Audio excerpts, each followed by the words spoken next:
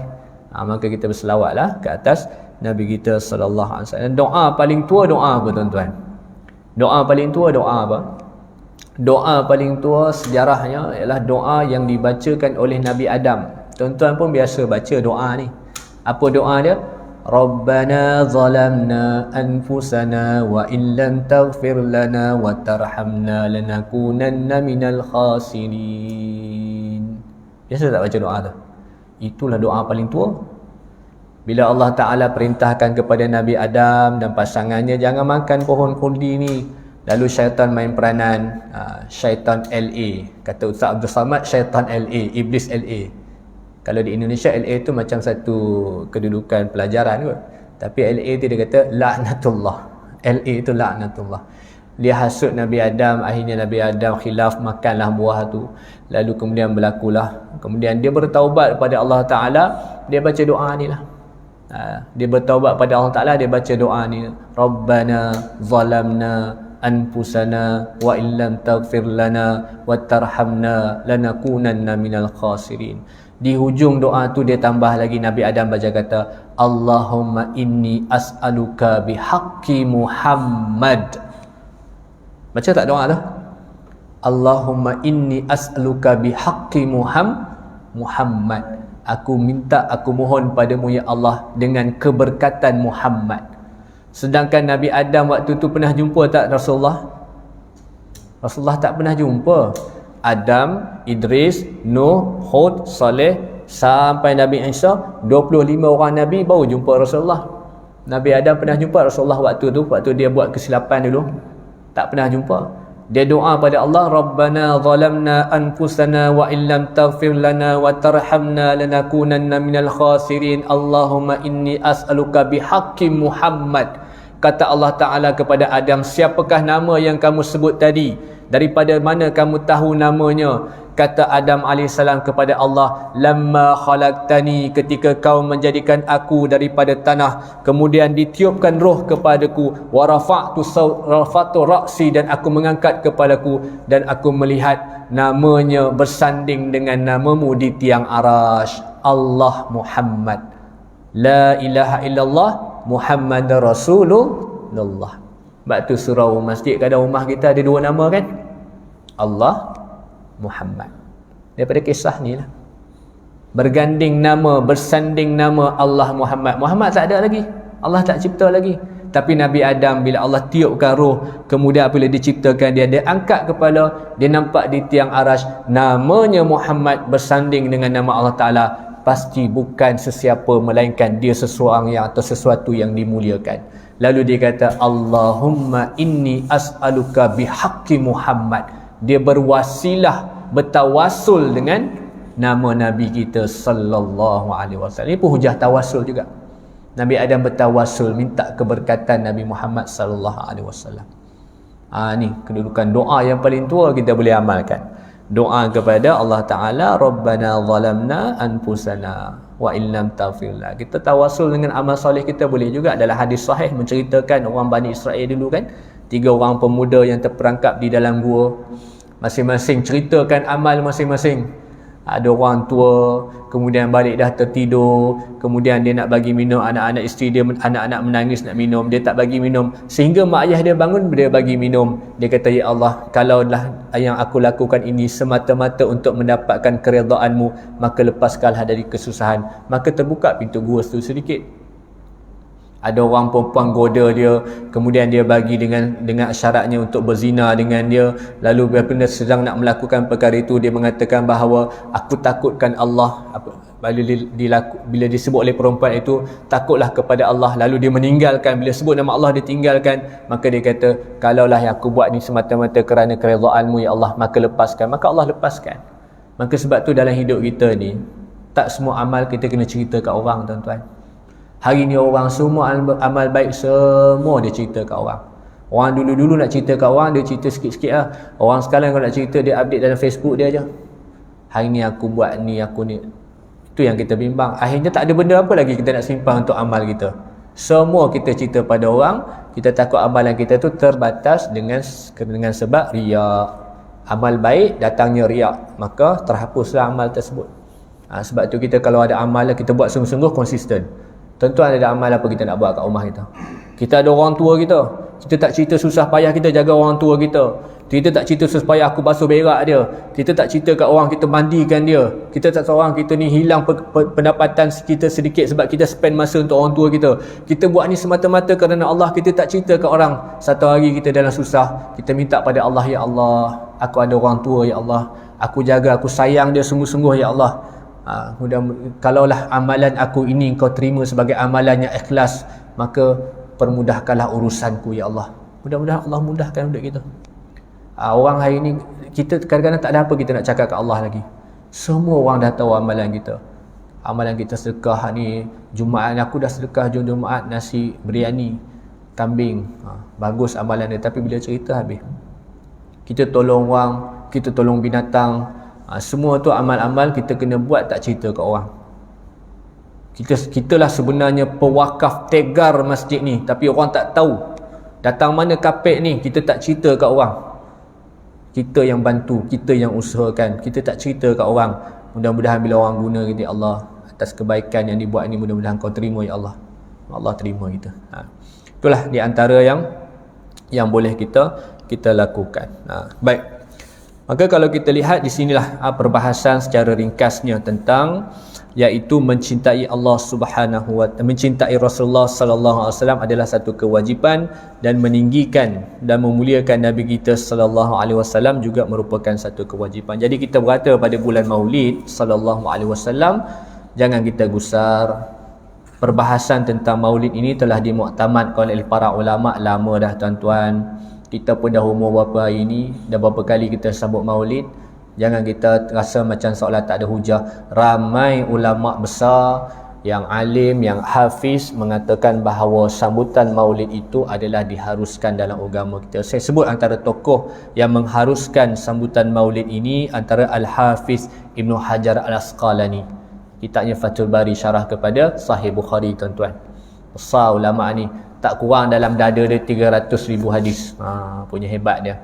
Al-Imam As-Suyuti, Al-Imam Jalaluddin As-Suyuti, Al-Imam Syafi'i rahimahullah ta'ala, dan ulama contemporary yang baru meninggal baru ni, Dr. Yusuf Qardawi dalam kitabnya juga mengharuskan sambut maulid Nabi sallallahu alaihi wasallam dengan hujah-hujah yang kuat. Antaranya perintah Allah dalam surah Ibrahim ayat yang kelima, wa zakkirhum bi ayyamillah, dan ingatkanlah mereka dengan hari-hari Allah. Ulama tafsir antara Ibnu Katsir mengatakan ingat kepada hari Allah maknanya mengingati nikmat Allah, dan sepakat para ulama mengatakan nikmat Allah yang paling besar adalah keputeraan, kelahiran Nabi Muhammad sallallahu alaihi wasallam. Pernah ditanya kepada Rasulullah tentang puasanya Nabi pada hari Isnin. Kata Rasulullah, qala zaka yauma wulidtu fihi wa yaumu bi'istu wa fihi unzila alaihi.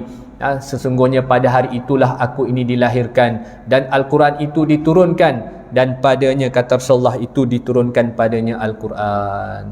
Maknanya Isnin ni Nabi pun ingat nama tarikh kelahiran dia, maka kita pun ingatlah juga. Kadang rumah kita punya birthday kita sambut, kadang yang tak ada kena mengena darah daging dengan kita pun kita sambut. Bos kita ada kena mengena dengan kita? Tak ada. Kawan office kita ada kena mengena dengan kita? Tak ada. Grup WhatsApp kita tak siapa tahu dia, orang bagi ucapkan kita pun ucap juga. Bila kita nak ingatkan kelahiran Nabi kita tak boleh. Maka ini adalah apa yang disokong oleh para ulama dengan hujah-hujah yang banyak. Saya tak sempatlah sebut pada pagi ni. Sebab ni tajuk khas yang biasa saya bawa dalam kitab, dalam Maulid Nabi sallallahu alaihi wasallam, iaitu ibarah-ibarah ataupun qaul yang datang daripada para ahli ulama menyokong. Yang pentingnya apa, tuan-tuan? Pengisiannya. Betul tak?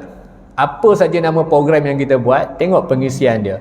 Kalau pengisian dia tak bercanggah dengan syariat, silakan. Buat maulid, apa yang kita buat maulid? Perarakan. Alhamdulillah, mengingati Nabi. Alhamdulillah. Tapi kalau perarakan tu ihtilal, campur lelaki perempuan, yang perempuan bagi kain, dia buat baju ketat, dah jadi batil. Jadi majlis tu majlis yang batil kerana ada unsur maksiat. Berarak-berarak melangkah waktu solat, punya semangat berarak dia kan, sallallahu, sembahyang zuhur dah lagi, Allahu Akbar. Maka pengisian tu yang penting. Tapi kalau pengisian dia majlis ilmu, berselawat, kemudian baca kitab sirah, apa lagi, jamu makan, salahnya kan sedekah tu dan sebagainya, maka alhamdulillah. Wallahu alam. Jadi mudah-mudahan perkongsian sedikit pada pagi ini iaitu tentang cabang iman, beriman kepada mencintai Nabi kita sallallahu alaihi wasallam, mengagungkan dan meninggikan Rasulullah, itu adalah merupakan satu daripada cabang iman. Subhanallah bihamdi, subhanakallah bihamdika, asyhadu an la ilaha illa anta, astaghfiruka wa atubu ilaik. Wal 'asr innal insana lafi khusr illa alladhina amanu wa 'amilus solihat wa tawassaw bil haqqi wa tawassaw bis sabr. Assalamualaikum warahmatullahi